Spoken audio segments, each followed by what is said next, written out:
The phone buzzed on the nightstand, its blue glow slicing through the midnight stillness of our bedroom. I froze, my breath catching as the screen lit up with a name I hadn't seen in years, Mark.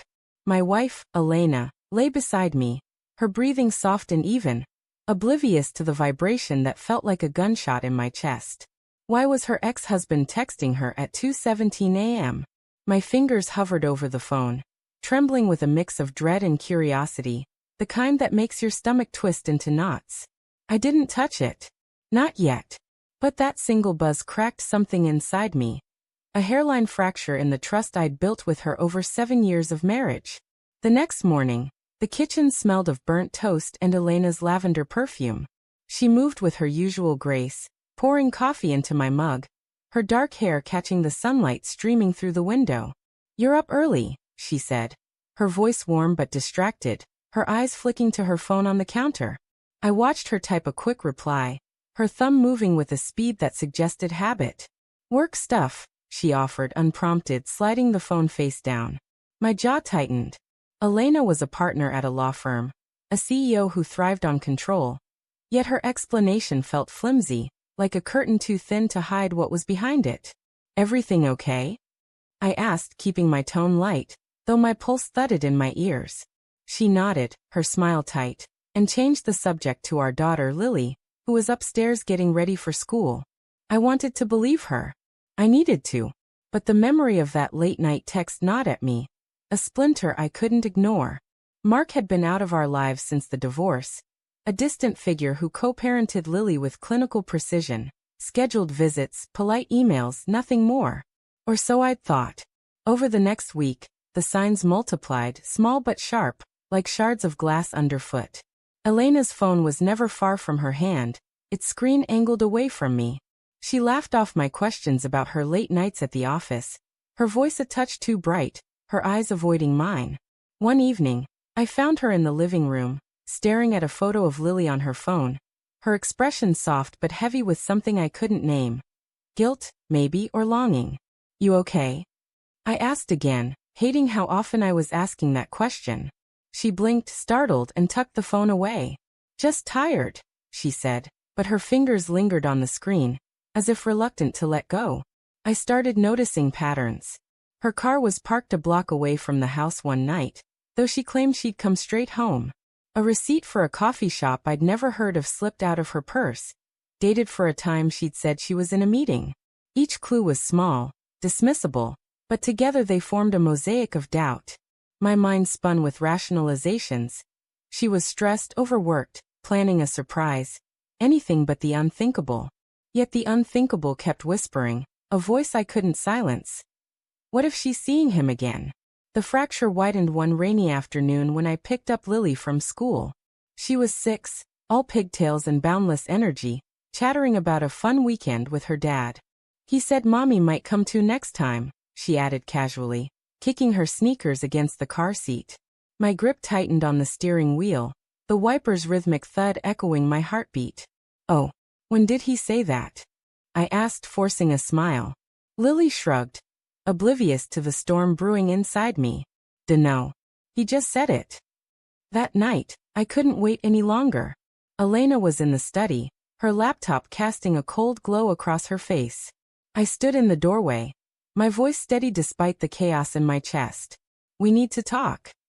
She looked up, her expression guarded, and I saw it then, a flicker of fear, or maybe defiance in her eyes.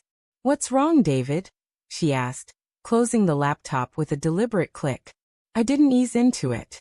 "Why is Mark texting you at 2 in the morning?" Her face paled, but only for a moment before her lawyer's composure snapped into place. "It was about Lily," she said too quickly. "He had a question about her schedule." My stomach churned. "At 2 a.m.? I pressed, stepping closer. She stood, her arms crossing like a shield. "Yes, David. He's her father. Things come up. Things like you moving in with him?" The words slipped out, sharp and reckless, born from Lily's innocent comment and my spiraling fears. Elena's eyes widened, her lips parting as if to speak, but no words came. The silence was deafening, a confession in itself. My heart pounded, the room shrinking around us. "What did you say?" she whispered, her voice trembling now. Lily told me. I said, my voice breaking. She said Mark mentioned you joining them. What the hell is going on, Elena? Her gaze dropped to the floor, and in that moment I knew. The truth wasn't in her words. It was in the way her shoulders sagged, the way her hands clenched into fists. It's not what you think, she started, but I cut her off. Then tell me what it is. My shout echoed, raw and desperate. She flinched, and for the first time, I saw not the confident CEO but a woman unraveling. I was going to tell you, she said, her voice barely above a whisper. Mark and we've been talking. About Lily. About what's best for her. She swallowed, her eyes glistening. We think, it might be better if I move closer to him. To co-parent more effectively. The words hit like a physical blow, stealing my breath. Closer. I echoed, my voice hollow. You mean move in with him? She shook her head, but the denial felt weak. Not like that. It's for Lily. She needs both of us, and the distance, the back and forth, it's hard on her. Her words were rational, practiced, but they couldn't mask the truth I felt in my bones. This wasn't just about co-parenting. There was something else, something she wasn't saying. I stepped back, the room spinning. How long have you been planning this? I asked, my voice low, dangerous. She hesitated, and that pause was a knife twisting in my chest. A few months, she admitted, her voice breaking. I didn't want to hurt you, David. I love you. I don't know if I can keep doing this. Doing what? I demanded, my anger surging. Being married? Being with me? She didn't answer, and the silence was worse than any confession. I saw it all then, the late-night texts, the secretive glances, the coffee shop receipts. Not just planning, but longing.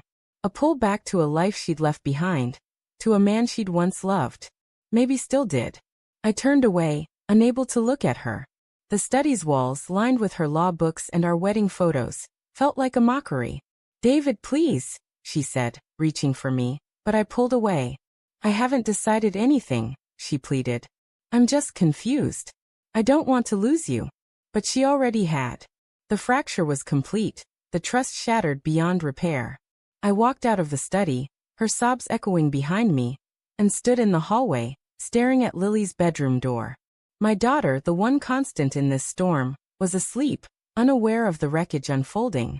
I wanted to scream, to break something, but instead, I sank to the floor, my head in my hands.